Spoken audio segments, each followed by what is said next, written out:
नमस्कार सगळ्यांना. श्वेता नवले ब्लॉग्सवरती तुमचं सगळ्यांचे स्वागत आहे. चला तर आपण भेटतोय आणखीन एका नवीन व्हिडिओजमध्ये.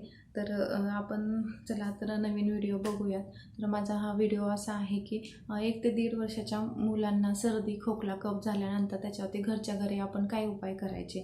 तर 1 ते 1.5 वर्षाच्या मुलांना जर सर्दी झाली किंवा त्यांना कफ झाला तर खूप त्रास देतात मुलं. त्यांचं जेवण बंद होतं, ते खाईनाशे करतात, म्हणजे काहीच खायला नको म्हणतात आणि त्यांचं झोपही होत नाही. म्हणजे झोप झाली आणि त्यांचं नाक खूप कोंदून राहतं, मग त्यांना झोप लागत नाही आहे. त्याच्यामुळं त्यांनाही खूप त्रास होतो. त्याच्यासोबत त्यांच्या जे मॉम्स असतात त्यांना पण खूप त्रास होतो. तर आपण तो घरच्या घरी कसा बरा करायचा हे उपाय आपण बघणार आहोत. तर चला आपण बघूया ते उपाय. आपल्याकडे किचनमध्ये नेहमी अवेलेबल असणाऱ्या साहित्यामध्ये होणार आहे हे.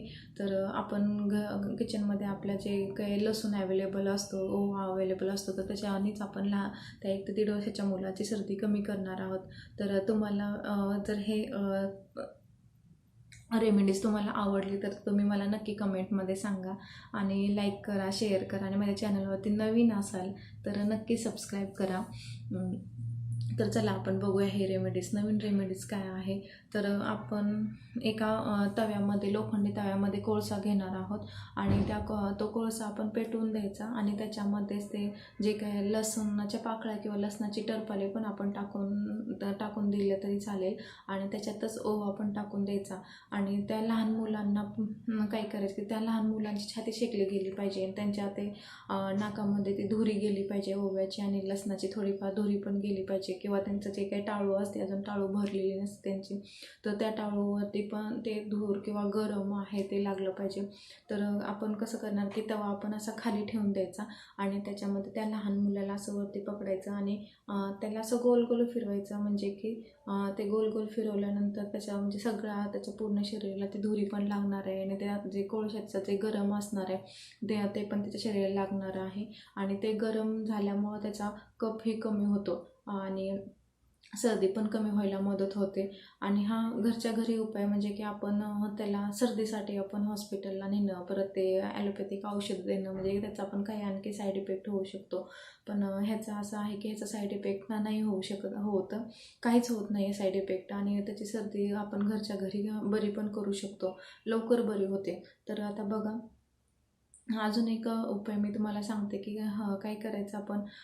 तेच आपण जर आपल्याकडे कोळसा अवेलेबलच नाही झाला तर आपण काय करायचं की गॅसवरती तवा ठेवायचा, त्याच्यामध्ये ओवा घ्यायचा. ओवा थोडासा कलर चेंज होईपर्यंतच भाजायचा. त्याच्यामध्येच आपण थोडंसं लसणाच्या पाकळ्या पण टाकायच्या.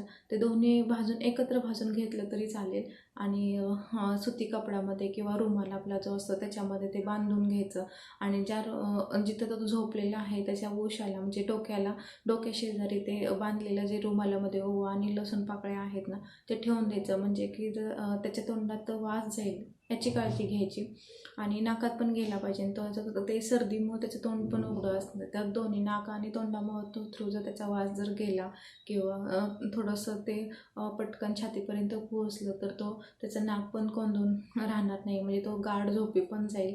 म्हणजे ते नाक सतत त्याचं रिकामं राहील. म्हणजे की जर लहान मुलांचं नाक कोंदलं तर ते लगेच जागे होतात, म्हणजे झोपत नाही. आणि ते जर झोपल्यानंतर आपण जर ते बांधून जर ठेवलं त्याच्या उशाला तर खूप छान त्याला झोप लागेल, म्हणजे त्याचा नाक पॅक नाही होणार आहे.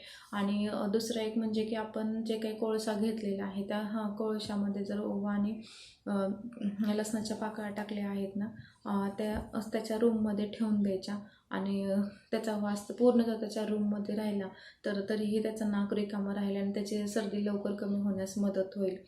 तर आपण हे उपाय घरच्या घरी करू शकतो. म्हणजे की आपण आपल्या लहान मुलांना एकदम चांगले उपाय करून त्यांना बरे करू शकतो. म्हणजे की ॲलोपॅथिक औषधांनी त्यांना जे काही साईड इफेक्ट होणार आहेत ते होणार नाहीत.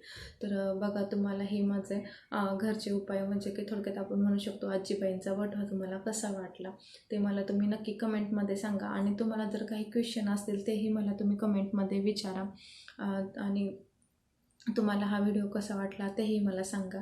आणि तर धन्यवाद. नमस्कार.